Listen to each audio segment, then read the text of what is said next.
भारत माता की, भारत माता की। मां अंबिका, माता मनसा देवी की भूमि, अंबाला की धरती से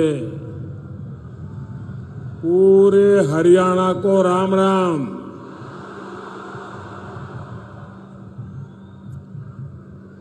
हरियाणा यानी हिम्मत, हरियाणा यानी हौसला, और तभी तो हरियाणा धाकड़ है, धाकड़। और मोदी ने तो कई सालों तक हरियाणा की रोटी खाई है।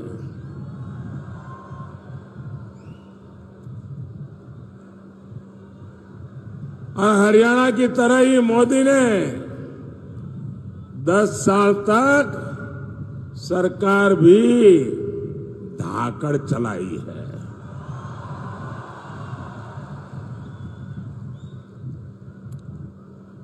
आज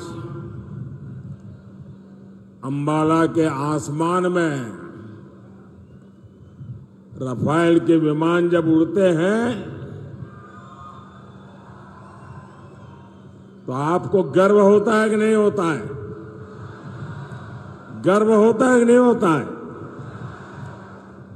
साथियों, आज मैं आपसे अगले 5 साल के लिए आशीर्वाद मांगने के लिए आया हूं।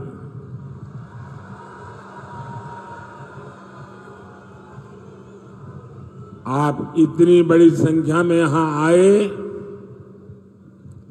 मैं आपका बहुत बहुत आभारी हूं। आज मेरे बहुत पुराने साथी,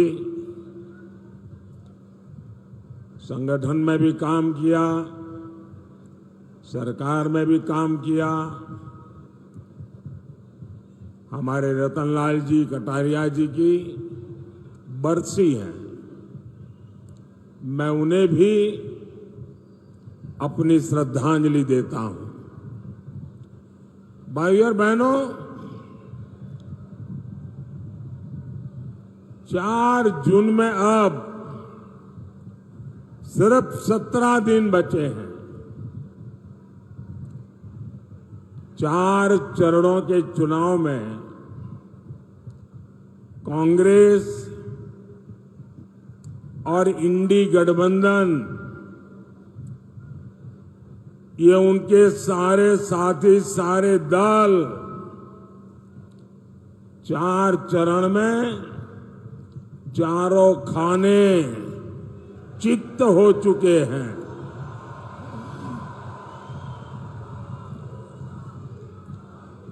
इंडी वालों ने देश के खिलाफ जो भी दांव पेच चले थे, उन्हें चुनाव के मैदान में जनता जनार्दन ने खुद पटकनी दे दी है। और हरियाणा तो वो राज्य है जिसकी रगों में देशभक्ति है। देश विरोधी ताकतों को हरियाणा अच्छी तरह जानता है, पहचानता है।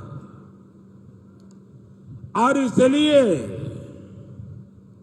हरियाणा का गांव-गांव, घर-घर एक ही आवाज में बोल रहा है, फिर एक बार, फिर एक बार, फिर एक बार। साथियों,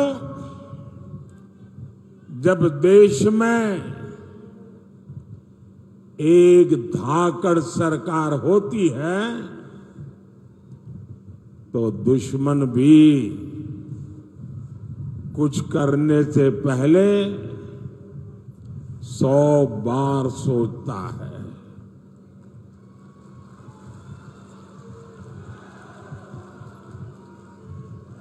आज आप देखिए,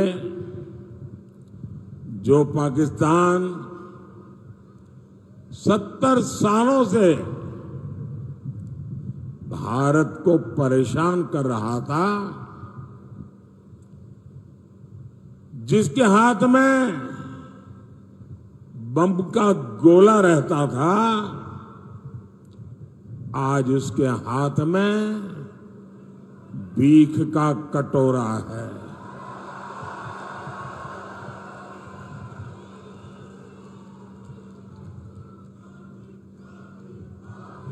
जब धाकड़ सरकार होती है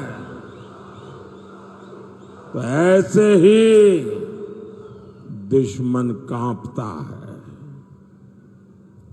साथियों, क्या कोई कमजोर सरकार जम्मू कश्मीर में हालात बदल सकती थी? जम्मू कश्मीर में हालत बदल सकती थी? वो जमाना याद करिए जब कांग्रेस की सरकार थी। हरियाणा की वीर माताएं दिन रात चिंता में रहती थी, कब किसी आतंकी का गोला फट जाए, कब किसी पत्थर से हमारे फौजियों का सिर फट जाए। और आज 10 साल हो गए, सब कुछ बंद हो गया कि नहीं हो गया? बंद हुआ कि नहीं हुआ? मोदी की धाकड़ सरकार ने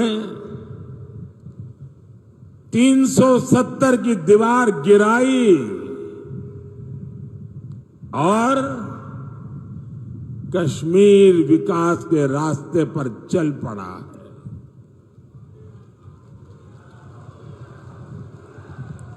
भाई और बहनों, कांग्रेस का इतिहास हमारी सेनाओं को, फौजियों को धोखा देने का रहा है। देश का पहला घोटाला कांग्रेस ने भारत की सेना में ही किया था। इस ट्रैक रिकॉर्ड को कांग्रेस जब तक सत्ता में रही, हमेशा नए नए घोटाले करके उसे उसने बनाए रखा। बोफोर्स घोटाला, पनडुब्बी घोटाला, हेलीकॉप्टर घोटाला, कांग्रेसी भारत की सेनाओं को कमजोर बनाकर रखते थे। जानते हैं क्यों? ताकि विदेश से हथियार मंगाने के नाम पर मोटी कमाई कर सके। हमारे सैनिकों की छोटी छोटी जरूरतों को तो ये कांग्रेसी पूछते तक नहीं थे। हमारे सैनिकों को कपड़े, जूते, बुलेट प्रूफ जैकेट, ये भी ठीक से नसीब नहीं होते थे। उनके पास अच्छी राइफलें तक नहीं थी। उन्हें लाठी देकर कहा जाता था कि आतंकियों की गोलियों का मुकाबला करो। और जब मोदी सरकार में आया तो उसने कहा अब ये नहीं चलेगा। मैंने भारत की सेनाओं को आत्मनिर्भर बनाने का अभियान शुरू किया। आज सेना को मेड इन इंडिया हथियार मिल रहे हैं। जो भारत कभी दूसरे देशों से हथियार मंगाता था, वो अब दूसरे देशों को हथियार बेच रहा है।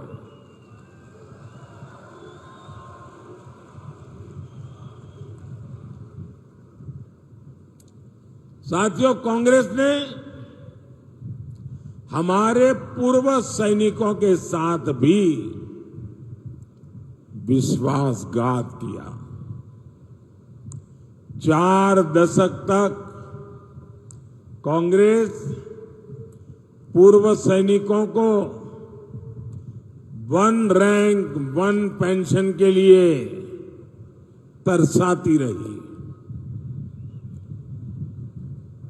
और जब 2013 में उनको लगा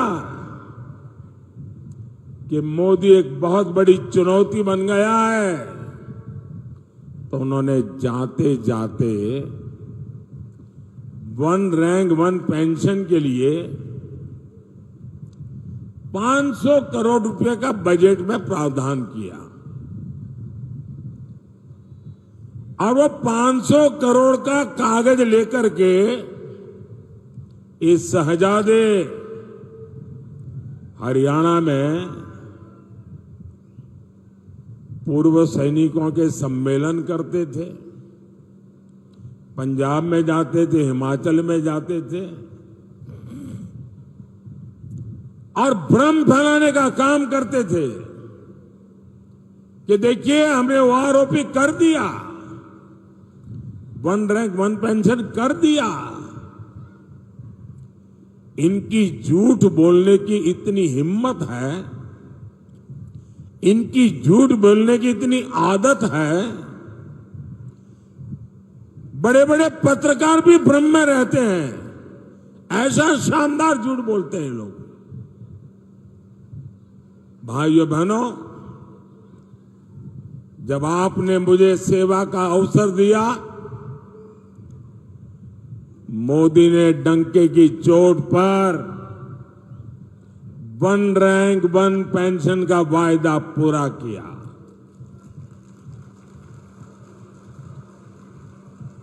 और जरा गांव-गांव पूर्व सैनिक परिवारों को बताइए कि कांग्रेस कैसा झूठ बोलती है। उन्होंने 500 करोड़ रखा था। हमारी सरकार ने जब ओआरओपी दिया तो कितना खर्च हुआ पता है? उन्होंने 500 करोड़ का खेल खेला था, हमने 1 रैंक 1 पेंशन दिया, तो अब तक 1,20,000 करोड़ रुपए, उससे भी ज्यादा मोदी हर सैनिक की परिवार को पहुंचा चुका है। अब आप बताइए, 500 करोड़ कागज पे लिख करके देश के लिए जीने मरने वाले, देश के लिए जान की बाजी लगाने वाले,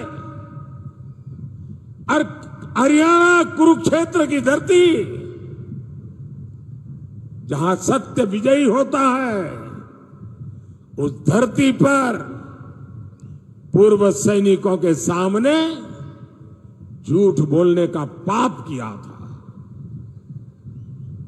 और जब मोदी ने इसको लागू किया, 1,20,000 करोड़ रुपए के साथ हर परिवार की चिंता की है। और मोदी हर परिवार की चिंता समझता है, और इसीलिए ऐसे संवेदनशील निर्णय लेता है। साथियों, मोदी विकसित भारत का संकल्प लेकर निकला है। और जब मैं विकसित भारत का संकल्प निकल के निकला हूं, तब हरियाणा का मुझ पर बहुत अधिकार भी है, क्योंकि मेरी विकास यात्रा में हरियाणा के भी संस्कार है।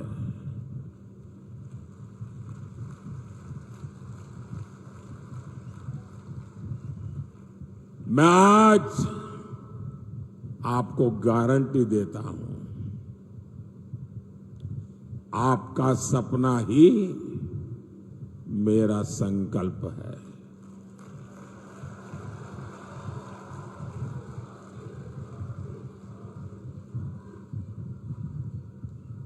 पल पल आपके नाम, पल पल देश के नाम, 24/7 फॉर 2047।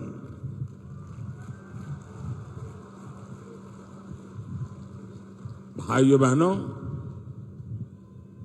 विकसित भारत के 4 स्तंभ हैं: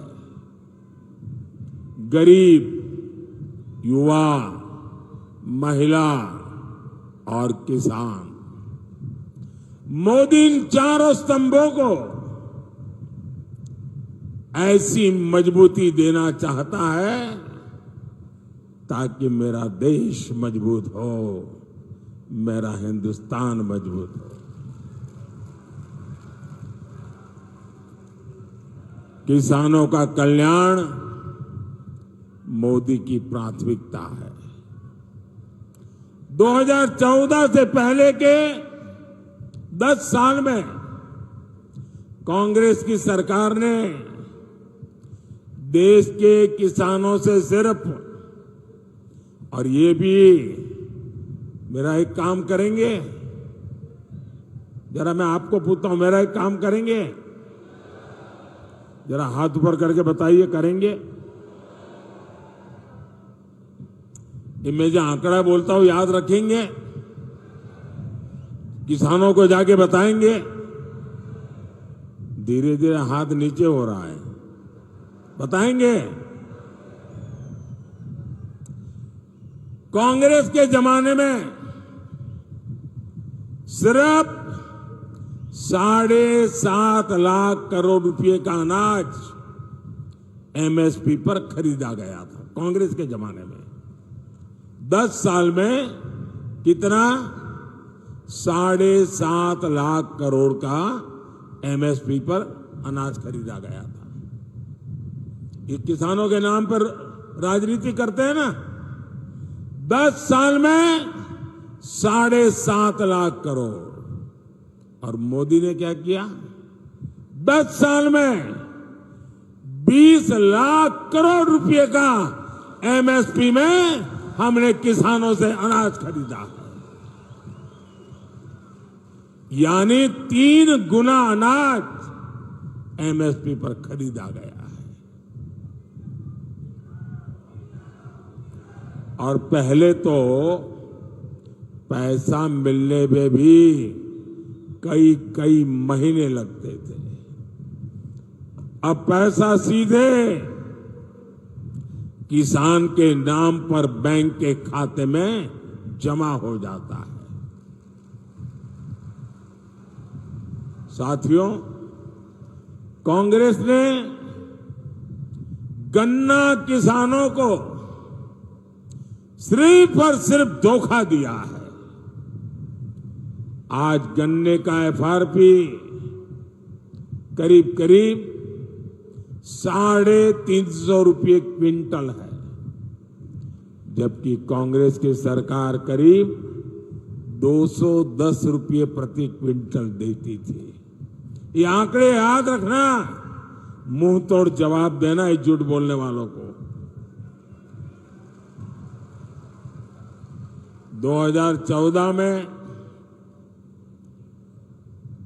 जब हम लोग आए, तब गन्ने का बकाया करीब 60,000 करोड़ रुपया था। किसान का पैसा था, उसकी मेहनत का पैसा था। 60,000 करोड़ रुपया बकाया था, जबकि इसी साल हमने 1,14,000 करोड़ की पेमेंट की है।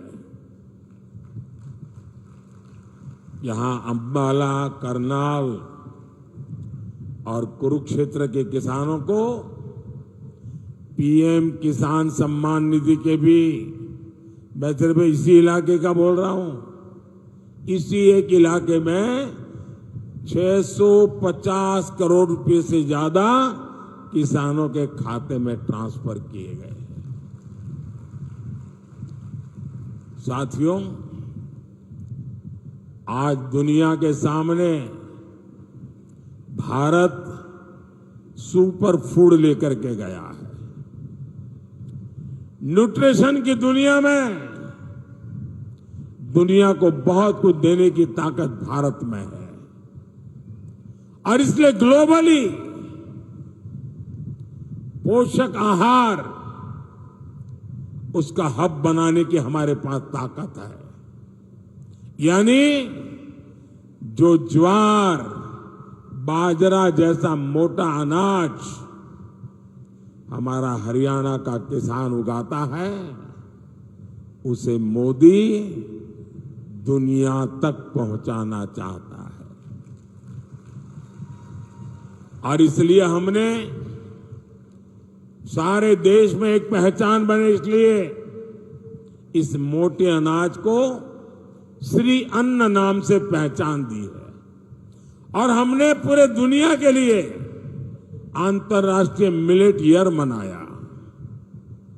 और इसकी ताकत देखिए, विश्व के लोगों को जब मैं कहता हूं कि हमारे छोटे छोटे किसानों के द्वारा पैदा होता है, कम से कम पानी में होता है, एनवायरमेंट फ्रेंडली होता है, केमिकल और फर्टिलाइजर की दुनिया से दूर होता है, तो दुनिया के लोगों को अचरज होता है। पिछले दिनों मैं अमेरिका गया था। अमेरिका के राष्ट्रपति जी ने व्हाइट हाउस में बहुत बड़ा भोजन समारोह रखा था और देश का प्रधानमंत्री के लिए इतना बड़ा आजादी के बाद ऐसे अवसर बहुत कम आए। लेकिन मजा ये थी कि सारे मेहमानों को खाने में ये हमारा मिलेट परोसा गया था, ये ज्वार बाजरा परोसा गया था। ये सुपर फूड की पहचान मेरे हरियाणा, राजस्थान, ये जो राज्य है, उनके किसानों के लिए बहुत बड़ा अवसर लेकर आई है। साथियों, हम एक बहुत बड़ी, दुनिया की सबसे बड़ी योजना उसको लेकर के आए हैं। हम 2 लाख से ज्यादा गोडाउन बनाने पर काम कर रहे हैं। हमारे देश में अनाज के इतने बड़े भंडारण, उस दिशा में हम काम कर रहे हैं। आने वाले 5 साल में हम आलू, प्याज और टमाटर किसानों के लिए विशेष क्लस्टर बनाने जा रहे हैं। साथियों, मोदी की एक और गारंटी खेती में ड्रोन क्रांति की है और इसकी जिम्मेदारी मैं माताओं बहनों को दे रहा हूं। मैं गांव की महिलाओं को ड्रोन पायलट की ट्रेनिंग दे रहा हूं, लाखों रुपया का ड्रोन उनको दे रहा हूं। और हरियाणा के कृषि क्षेत्र को जिस तरह यहां की माताएं बहनें संभाले हुए, आप देखिएगा खेती के ड्रोन के इस्तेमाल में भी हरियाणा सबसे आगे रहेगा।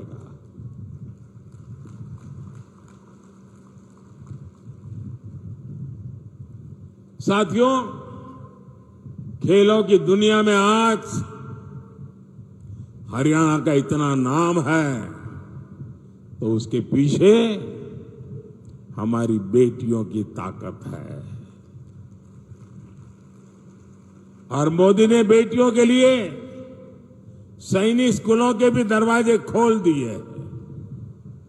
अभी एनडीए में महिला कैडेट्स का जो पहला बैच ट्रेनिंग ले रहा है, उसमें बड़ी संख्या में हमारे हरियाणा की बेटियां हैं। साथियों, कांग्रेस को महिलाओं से, किसानों से, नौजवानों से कोई मतलब नहीं है। कांग्रेस को सिर्फ वोट से मतलब है। अब बताइए, दिल्ली और हरियाणा में हाथ में झाड़ू लेकर घूम रहे हैं और पंजाब में कह रहे हैं झाड़ू वाला चोर है। अब इन्होंने हरियाणा वालों को समझ क्या रखा है? भाइयों बहनों, इनके लिए वोट बैंक ही सब कुछ है। अब कांग्रेस के लोग कहते हैं कि एससी, एसटी, ओबीसी का आरक्षण धर्म के आधार पर बांट देंगे। ये दलितों का, पिछड़ों का आरक्षण छीन लेना चाहते हैं। ये लोग अपने वोट बैंक को खुश करने के लिए सिखों और दलितों को नागरिकता देने का भी विरोध कर रहे हैं। कांग्रेस कह रही है कि सत्ता में आए तो सीए कानून को रद्द कर देंगे। साथियों, ये हमारी सरकार है जो अफगानिस्तान के युद्ध क्षेत्र से गुरु ग्रंथ साहब के स्वरूपों को अदब के साथ स्वदेश लेकर के आई है। ये हमारी सरकार है जिसने साहबजादों की याद में वीर बाल दिवस मनाना शुरू किया है। और ऐसे प्रयासों से माता गुजरी जी की इस धरती को जरूर गर्व होता होगा। लेकिन कांग्रेस और इंडी गठबंधन को ऐसे हर प्रयास से दिक्कत है। भाई और बहनों, कांग्रेस और इंडी गठबंधन विकास और विरासत दोनों के विरोधी है। 500 साल बाद, इतने लंबे इंतजार के बाद, अविरत संघर्ष के बाद, लाखों बलिदानों के बाद, 500 साल बाद अयोध्या में भव्य राम मंदिर बना है।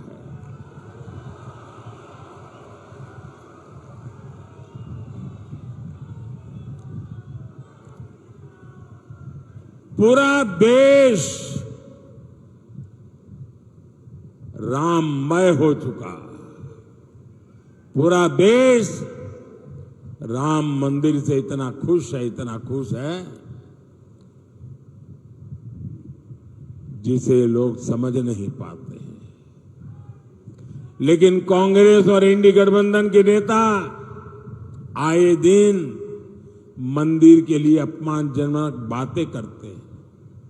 भाई और बहनों, हमारी सरकार अंबाला की दिल्ली से कनेक्टिविटी बढ़ाने के लिए लगातार काम कर रही है। हम यहां के एयरफोर्स बेस को उड़ान योजना से भी जोड़ रहे हैं। बहुत जल्द ही आप अंबाला से दूसरे शहरों के लिए हवाई जहाज पकड़ सकेंगे।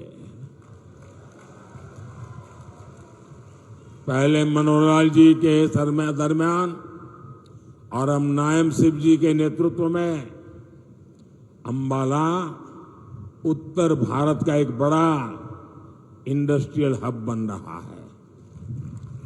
इन सब का फायदा यहां के युवाओं को होगा। उनके लिए रोजगार के नए मौके बनेंगे। ये चुनाव भारत को आत्मनिर्भर बनाने के लिए है। ये चुनाव भारत को विकसित बनाने के लिए है।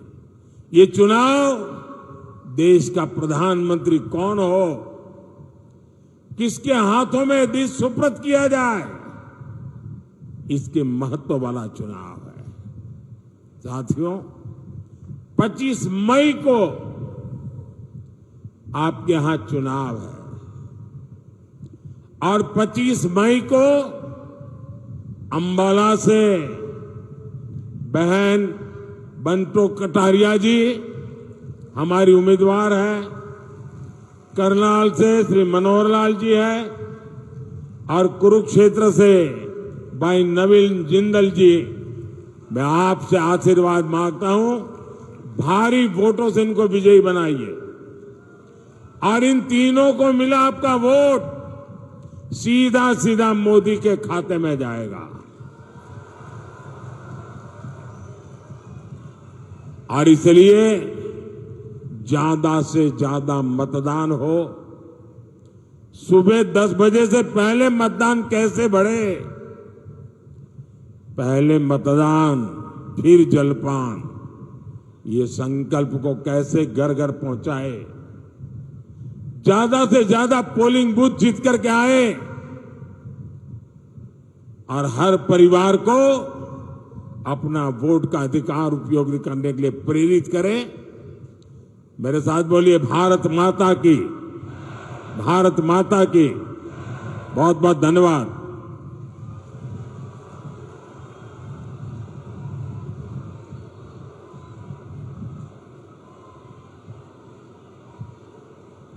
बहुत बहुत आभार भारत के यशस्वी माननीय प्रधानमंत्री नरेंद्र मोदी जी का। बहुत बहुत आभार।